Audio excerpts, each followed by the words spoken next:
తీరం మనదే, బోటు మనదే, వేట మనదేనంటూ సీఎం చంద్రబాబు మత్స్యకారులకు భరోసా ఇచ్చారు. ఎవరైనా వస్తే రానిచ్చే పరిస్థితి లేదన్నారు. ఎవరి కోసమో మన జీవనోపాధి కోల్పోవడం ఏంటి అని ప్రశ్నించారు.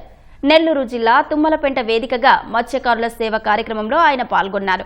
చరిత్రలో తొలిసారిగా 260 కోట్ల రూపాయలను మత్స్యకారుల ఖాతాలో వేసినట్లు తెలిపారు.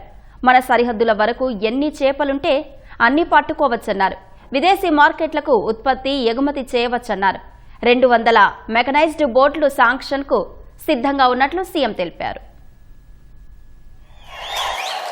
జీవనోపాధి కోసం కుటుంబాలను వదిలి ఎండలో వానలో రోజుల తరబడి ఎంతో ప్రమాదకరమైన పరిస్థితులు సముద్రంలోనే గడుపుతారు.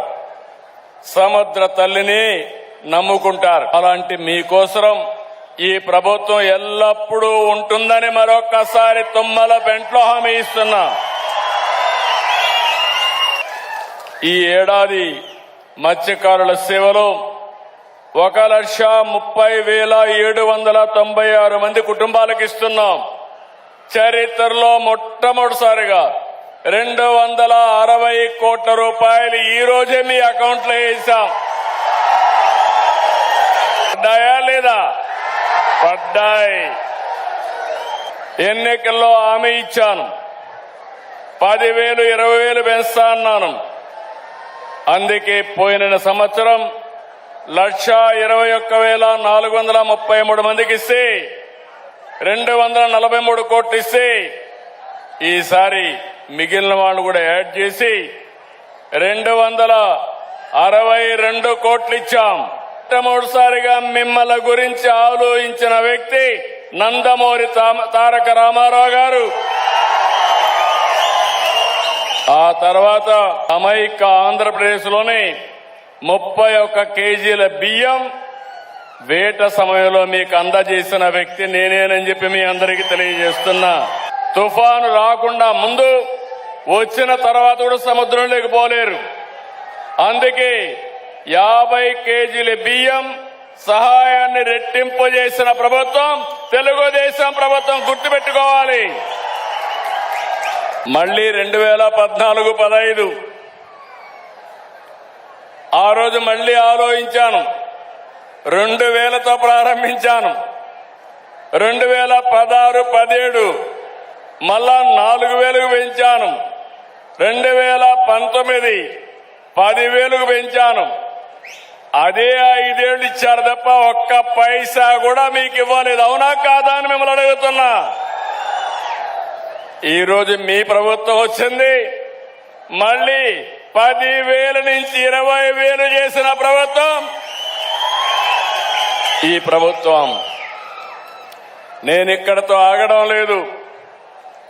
సముద్రం మీ పక్కనే ఉంది. సముద్రంలో అపారమైన సంపద ఉంది. ఆ సంపదను ఉపయోగించి మిమ్మల్ని అందరినీ పేదరికం నుంచి పైకి తెచ్చే బాధ్యత ఈ ప్రభుత్వానికి హామీ ఇస్తున్నా.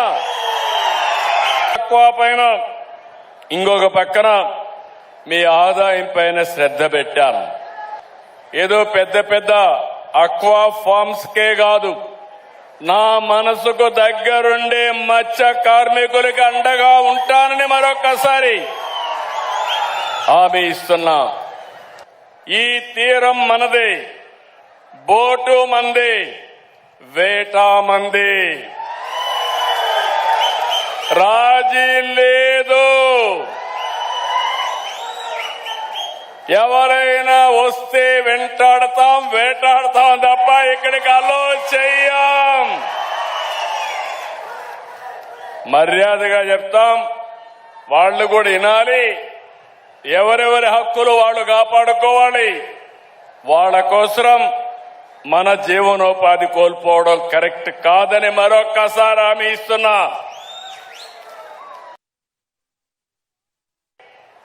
మన తీరంపై మనకే పూర్తి హక్కులు.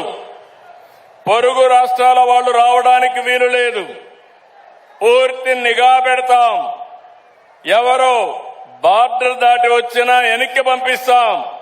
ఇప్పుడే చెప్పా, శాటిలైట్ తిరుగుతా ఉంటుంది.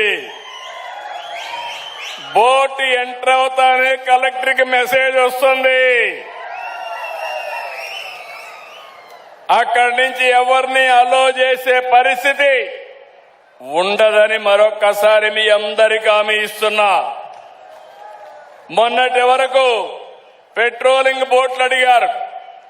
ఇప్పుడు అంటున్నారు ఇది కాదు, ఒక 200 మెకనైజ్డ్ బోట్లు ఇస్తే మన సరిహద్దుల వరకు ఎంత చేపలుంటే అన్ని చేపలు పట్టుకొని మేమంతా కూడా విదేశ మార్కెట్లో ఉత్పత్తి ఎగుమతి చేస్తామనే పరిస్థితికి వచ్చారు.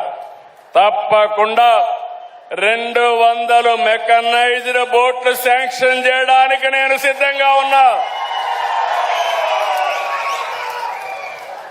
అది కూడా సబ్సిడీ 60% ఇస్తాం, మిగిలింది రుణాలు ఇప్పించి మిమ్మల్ని ఆదుకుంటాం. అందుకే మళ్లీ చెప్తున్నా, తీరం మనదే, బోటు మనదే, వేట మనదే. ఇది సిబిఎన్ మాట.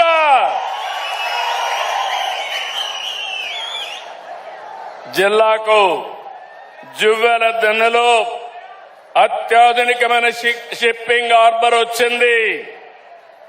288 కోట్లతో అభివృద్ధి దిన్న షిప్పింగ్ హార్బర్ నిర్మాణం జరుగుతోంది. 87% పనులు పూర్తయినాయి. ఈ హార్బర్ జిల్లా మత్స్యకారులకు ఒక సుదీర్ఘమైన కళ. ఇది మీకోసం నిర్మించింది. మిమ్మల్ని ఆర్థికంగా బలోపేతం చేయడమే ఈ హార్బర్ యొక్క ఉద్దేశం. ఇది మీ సొంతం. దీనిపైన ఫేక్ ప్రచారాలు నమ్మద్దండి. నేను ఒక్క విషయం ఇక్కడ చెప్పాలి.